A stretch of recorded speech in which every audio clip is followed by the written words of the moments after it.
আমরা আসছি মালিক সিড কোম্পানির পক্ষ থেকে মাউন্টেন ফুলকপির আজকে একটা মাঠ দিবসে। আমাদের সাথে উপস্থিত আছেন অত্র উপজেলার অত্র এলাকার উপসহকারী কৃষি কর্মকর্তা দুজন এবং বিভিন্ন এলাকা থেকে যারা ফুলকপি, বাঁধাকপি এবং এই জাতীয় ফসল যারা চাষ করে তাদের সাথে আমরা কথা বলবো। বেসিক্যালি আজকে কথা বলবো মাউন্টেন নিয়ে।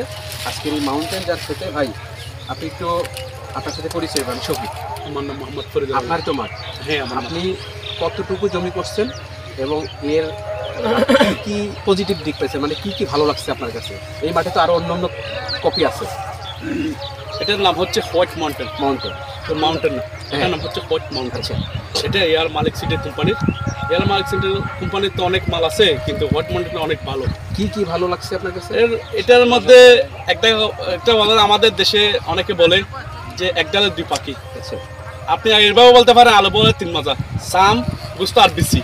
এটার মধ্যে দুইটা মাজা পাওয়া যায়। একটা হচ্ছে এই যে আমি হোয়াইট মাউন্টেনটা করলাম, এই মাঝখানে একটা মরিচের গাছ, পাশেও একটা মরিচ শ্বাস করছে, কিন্তু এটা হচ্ছে ছোটো। কিন্তু হোয়াইট মাউন্টেনের সাথে করছে এটা গাছটা হচ্ছে একটা খাড়া, এটা মেলা না। এটার মধ্যে একটা খবর থাকে যে এটা একটা খবর, এরকম আপনি দেখেন এটার মধ্যে দেখে একটা খবর, এই খবরটা ডাকে রেখে একটা হোয়াইট, এটার নাম হচ্ছে হোয়াইট মাউন্টেন। হোয়াইট মানে হচ্ছে সাদা, এই ফুলকপিটা সাদা নাই, খবরের ভিতরে রোদ সূর্যটা পড়ে না। এটার গুণ হচ্ছে এক ক্ষেতের মধ্যে দুটো খেতি করা যায়, মরিচ এবং ফুলকপি। আচ্ছা, এটা আপনি কতটুকু জমি করছেন? আমি 40 শতক। 40 শতকে কত চারা রাখছে আপনার? এটা 40 শতকে 7,500 4200 পর্যন্ত লাগতে পারে। 4200 চারা 4000 লাগাতে পারে। কত দিয়ে বিক্রি শুরু করছেন এটা?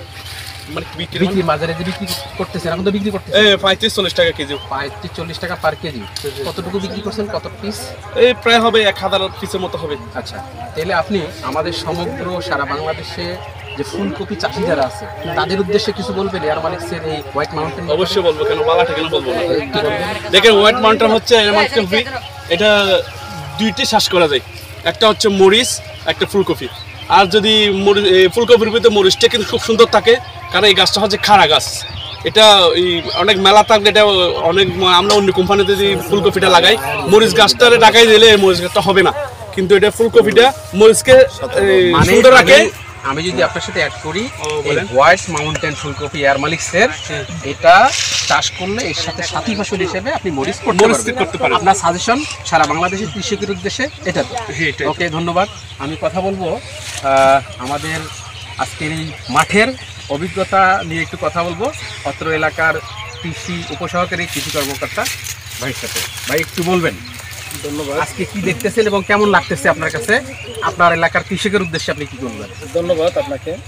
আসলে হোয়াইট মাউন্টেন এই জাতটি কৃষক মাঠ পর্যায়ে করা হচ্ছে অনেকদিন ধরে। এটার যে ফলের ওজন, যে ফসলের ওজন ফুলকপির, এবং এটার গুণগত মান, অর্থাৎ যেটা এটা ফুলকপির মেইন হচ্ছে মার্কেট ভ্যালু হচ্ছে ফুলকপিটা যতদিন এটা মানে এরকম বাঁধানো থাকবে, ফুলটা না ফুটে এরকম বাঁধানো থাকবে, এটা যত বড় হবে তত কৃষকের চাহিদা, বাইরে চাহিদা থাকবে এবং কৃষক এটা নিয়ে অনেকদিন মার্কেট ভ্যালু পাবে। তো মাঠ পর্যায়ে এই ফুলকপির ফলন খুব ভালো দেখা যাচ্ছে এবং কৃষককে অবশ্যই এটা চাষে আমরা উদ্বুদ্ধ করতে পারি এবং এটার ফলন এবং মাঠ পর্যায়ে এটার যে বীজ, যে কৃষক যাতে বীজটা ঠিক সময়ে পায় বা এটার উৎস কোথায়, বীজ কোথায় পাবে, এই পর্যায়ে যদি মানে এটার কোম্পানি ওনারা মালিক সিড ওনারা যদি বীজের প্রাপ্যতাটা সহজ করে, তাহলে আমাদের কৃষক উপকৃত হবে বলে আমি মনে করি। ধন্যবাদ ভাই। আমি কথা বলবো আরও একজন উপসহকারী কৃষি কর্মার সাথে। ভাই, যদি একটু বলতেন আজকে মাঠেরটা অভিজ্ঞতা থেকে যদি একটু শেয়ার করতেন আজকের মাঠের। ধন্যবাদ। 2000 পৌরসভার এটা একটা চাগাচর ব্লক। তো সেই চাগাচর ব্লকে আপনার সাথী ফসল হিসেবে ফুলকপি এবং বাঁধাকপি চাষ করা হয়ে থাকে। তো অন্য বছরের তুলনায় এবার কিন্তু ফুলকপি চাষে কৃষকরা অনেক আগ্রহী এবং রবির যে ফসল আছে সেই ফসলের মধ্যে দিয়ে ফুলকপি অন্যতম। প্রায় 2000 পৌরসভায় আপনার 60 হেক্টরের মতো আপনার ফুলকপি চাষ হয়েছে। তো সেখানের মধ্যে দিয়ে যে মালিক সিড কোম্পানির যে আপনার বীজটা আছে, সেই বীজের আপনার ফুলকপির চারটে কি যে আপনাদের হোয়াইট মাউন্টেনে অন্যতম। বিশেষ করে এখানে আপনার রোগ প্রতিরোধ ক্ষমতা সম্পন্ন এবং সার এবং আপনার সেচের খুব একটা তেমন একটা প্রয়োজন হয় না। তো সম্ভবত 2 বার অথবা 3 বার আপনার সেচ প্রদান করা হয়ে থাকে এখানে, এবং এটা সাথী ফসল হিসেবে কিন্তু অন্যতম। বিশেষ করে মরিচের সাথে আপনার এই ফুলকপিটা চাষ করছে বর্তমান কৃষকরা। এবং 2000 পৌরসভায় উপজেলা কৃষি অফিস থেকে আপনার মালিক সিড কোম্পানির বিভিন্ন ধরনের আপনার প্রণোদনা হিসেবে সবজির বীজ প্রণোদনা আমরা বিতরণ করেছি। তো আশা করছি আপনার কৃষকরা এতে অনেক লাভবান হবে। ধন্যবাদ। ধন্যবাদ।